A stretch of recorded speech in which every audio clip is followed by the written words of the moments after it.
Alors, bonjour. Pour ce qui est la troisième phase des phases de la Constitution, c'est la phase d'appellation.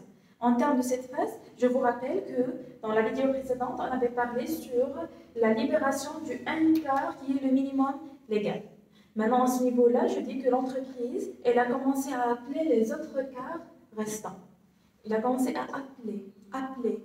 C'est de ça vient la phase d'appellation parce que l'entreprise, elle appelle les actionnaires pour apporter le reste du capital qu'il en dispose. Donc, cette phase-là, elle passe également par des écritures.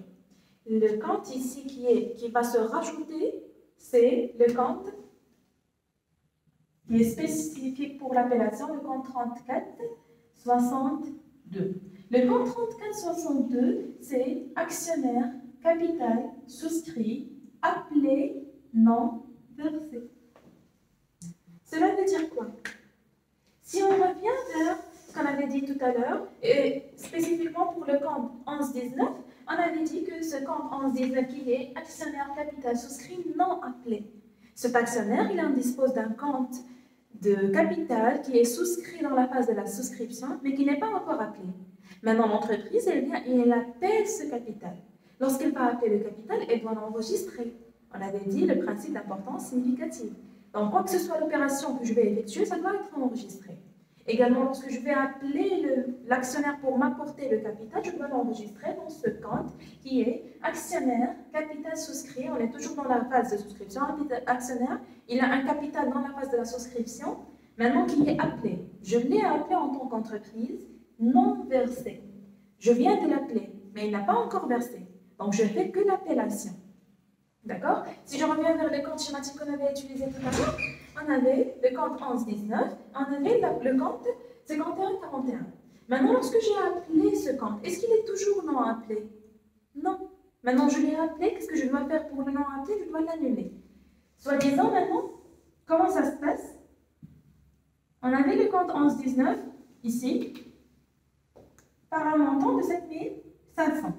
Lorsque je viens ici et j'appelle l'actionnaire, soi-disant je vais appeler pour qu'il apporte le reste du capital, il va apporter les 3/4. Donc, je vais l'appeler par le compte 3462.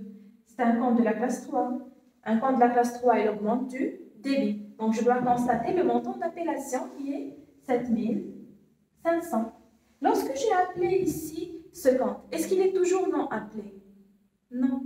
Donc, qu'est-ce que je dois faire? Je dois annuler ce compte 7500. Et donc, voilà, ce compte également, il est annulé. Et j'aurai 3462 en termes de 7500. Et la contrepartie, c'est le compte 1119. Je reprends ici qu'il est à retenir que ces comptes-là, ils sont spécifiques par ces phases. Après, on ne les trouve plus. Comme vous allez voir par la suite, maintenant, j'ai fait l'appellation. J'ai appelé l'actionnaire. Qu'est-ce qui va se passer après? L'actionnaire, il va répondre à mon appel. Il va apporter l'argent. Lorsqu'il va apporter l'argent, il va l'apporter où? Dans la banque. Donc, ça va rentrer à la banque.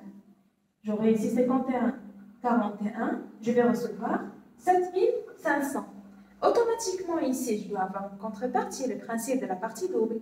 Donc, 7500, sa contrepartie, ça doit être en crédit.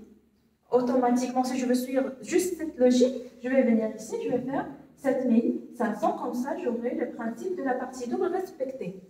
Mais il est où la logique ici?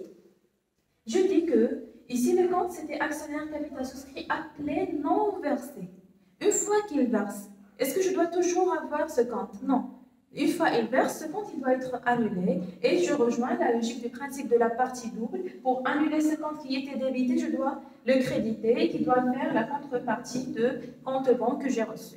Et voilà également ce compte, il est annulé. Et je vais avoir que le capital avec le compte banque dès le départ. Si on suit l'encheminement dès la première opération des comptes schématiques, vous allez trouver que, arrivant vers cette étape, on n'aura que le compte capital ici, avec le compte d'actifs du fonds de commerce et avec le compte de la banque qu'on a ici en termes de libération. Passons maintenant pour ces écritures en termes du journal.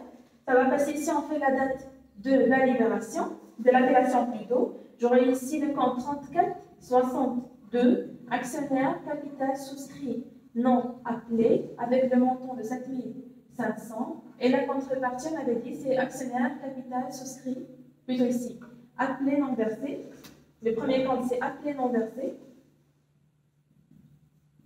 Et ici, on aura actionnaire capital souscrit non appelé de 7500. C'est le compte 11-19. Et ici, on fait appellation du 3/4 du capital restant. D'accord?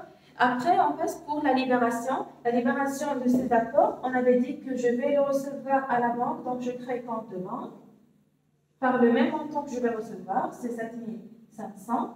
Et une fois que je vais le recevoir à la banque, on doit annuler le compte non versé parce que maintenant, il est versé tout simplement. C'est 34,62. Actionnaire, capital, souscrit, appelé, non versé, 7500. Et ici, on fait, comme libellé, c'est la libération du 3/4 du capital. Donc ici, on arrive à la fin du chapitre de la Constitution. Le deuxième chapitre, c'est les opérations avec les actionnaires. Ces opérations avec les actionnaires, il a précisé que, à ce niveau-là, j'ai dit que l'appellation, j'ai appelé l'actionnaire et il m'a répondu. Mais il y a des actionnaires qui ne vont pas répondre ou bien qui vont se tarder à la réponse. Donc, c'est quoi le processus qu'on doit faire, ou bien c'est quoi mon cheminement à respecter en termes de comptabilité, en termes également de l'aspect juridique de la chose. Je vous remercie et à bientôt, Inch'Allah.